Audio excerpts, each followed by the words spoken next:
J'aimerais te poser une question. Cela t'est déjà-t-il arrivé de faire un combat, de faire un sparring et d'avoir cette sensation de ne pas avoir fait ce que tu peux faire? C'est-à-dire que bien souvent, cela tu peux le ressentir lors de confrontations face à des personnes très offensives, face à des personnes qui t'amènent vers tes retranchements, te coincent dans les murs, changent de rythme très rapidement. Et face au stress, clairement, on peut avoir justement cette sensation d'être totalement perdu, de faire face justement à soi-même et à quelqu'un qu'on ne connaissait pas. Ça qui est très intéressant avec la boxe anglaise, c'est que ça te permet vraiment de te connaître réellement. C'est-à-dire que faire un combat, imaginons contre Mike Tyson, entre l'imagination que tu pourrais avoir réellement pour faire face au danger, etc., etc. Et dans cette vidéo, je souhaite justement de te donner les outils pour éviter d'avoir cette sensation d'être totalement perdu. Avant de commencer cette vidéo, je vais te dire qu'il y a un camp qui aura lieu en octobre prochain. C'est à Rio de Janeiro. Comme tu peux le voir actuellement, je suis sous les plages, sous le soleil de Rio. Et d'ailleurs, on aura l'occasion de faire un bon nombre d'entraînements dans le sable pour pouvoir performer et augmenter ta mobilité. Si tu souhaites avoir plus d'infos sur ce bootcamp, c'est dans la description. Il suffit simplement de cliquer et j'en parlerai un peu plus à la fin de cette vidéo. Donc, le premier point qui est pour moi très important, et si tu as cette sensation justement d'être totalement perdu lorsque tu combats en termes généraux, surtout face à des adversaires qui sont très offensifs, le truc que je te conseillerais et qui est pour moi primordial, c'est d'avoir une conscience de toi et de ce que tu fais. C'est-à-dire que ça, on peut le voir dans les minima de l'entraînement, c'est-à-dire le shadowboxing. Le shadowboxing est la chose qui paraît insignifiante et pourtant c'est l'une des phases d'entraînement qui est pour moi le plus important. C'est vraiment pour te dire que bien souvent, lorsqu'on fait du shadowboxing, on a cette tendance justement à délaisser la chose. C'est-à-dire que c'est le moment d'échauffement, on peut parler avec telle ou telle personne, on peut avoir cette habitude aussi de un peu regarder dans le vide, etc., etc., et ne pas être concentré sur cette phase d'entraînement, en sachant que le shadowboxing est vraiment l'un des meilleurs moments pour toi pour augmenter justement ton imagination. C'est-à-dire que tu peux regarder des shadowboxing de par exemple Canelo. J'adore parler de Canelo car quand tu le regardes faire du shadowboxing, tu t'aperçois que ses yeux sont complètement perdus dans son imaginaire, dans l'autre monde. C'est-à-dire le monde de ton imagination, de tes émotions et de tout ce qui se passe qui est le prélude de ce que tu vois en termes généraux. J'aime bien dire que ton monde intérieur est justement le plus important. C'est-à-dire que avant de faire telle ou telle action, tu as une pensée avant, tu as même une image parfois. C'est vraiment une chose qu'il faut que tu prennes conscience. Et prendre conscience de cela te permettra surtout d'être plus performant dans tes shadowboxing.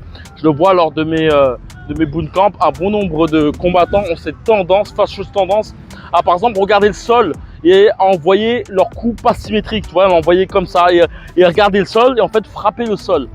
Et en fait, quand tu imagines bien la chose, ton cerveau ne fait pas trop la différence entre ce qui est imaginaire et réel.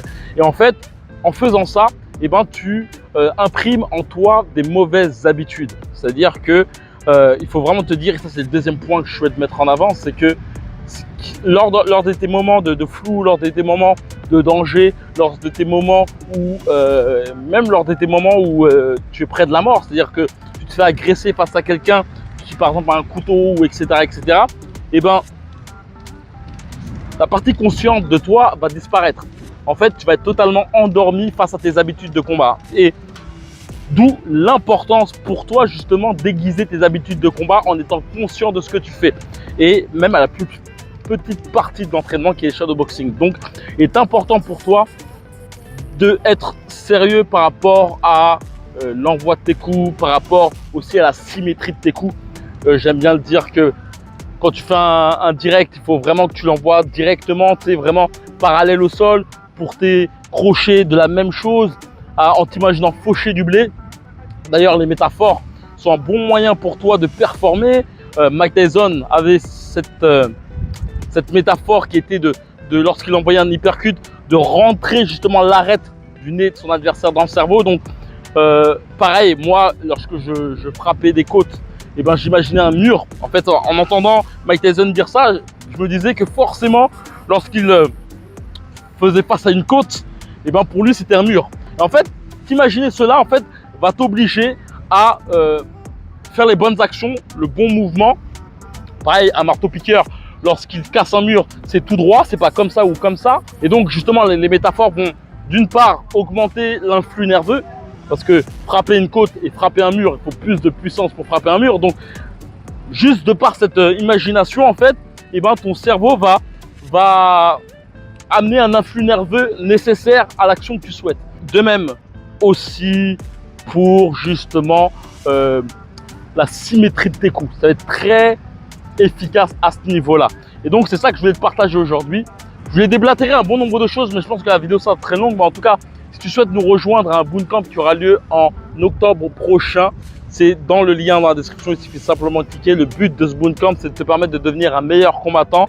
On sera que 8 maximum, ce qui me permettra d'être derrière ton dos constamment. Ce bootcamp sera très intéressant si tu souhaites casser tes défauts, que tu as cette impression justement de ne pas être encadré comme tu le souhaiterais. Un bon nombre des personnes qui viennent dans mes camps viennent pour cela. Aussi, certains ont cette impression justement d'avoir une très grosse difficulté face à des adversaires offensifs. C'est-à-dire que leur but justement c'est d'avoir plus de répondants sur le ring lorsqu'il y a un changement de vitesse, lorsqu'ils sont pris justement dans les recoins du ring, ils ont une difficulté justement à s'échapper et surtout avoir une technique efficace qui ne semblerait pas être comme quelqu'un qui fuirait le combat. C'est ça que je souhaite t'aborder durant le bootcamp. Si tu souhaites intégrer le camp, c'est dans la description. Le but aussi, c'est clairement aussi de travailler ta mobilité. Comme je t'ai dit, on s'entraînera aussi à la plage. Tu pourras voir d'ailleurs dans le lien dans la description un bon nombre de commentaires et d'avis de participants, plus d'une vingtaine qui ont intégré le camp. C'est vraiment unique car avoir un coach pendant 10 jours d'affilée, 7 heures d'entraînement par jour, il faut le faire et il faut t'accrocher d'ailleurs. D'ailleurs, j'accepte uniquement les personnes qui sont sérieuses, d'où une candidature avant l'intégration du camp. En tout cas, si tu souhaites participer à l'aventure, c'est dans la description. Il suffit simplement de cliquer dans le premier lien et on se voit dans les coulisses. Comme d'habitude, qui a boxé avec toi. Ciao.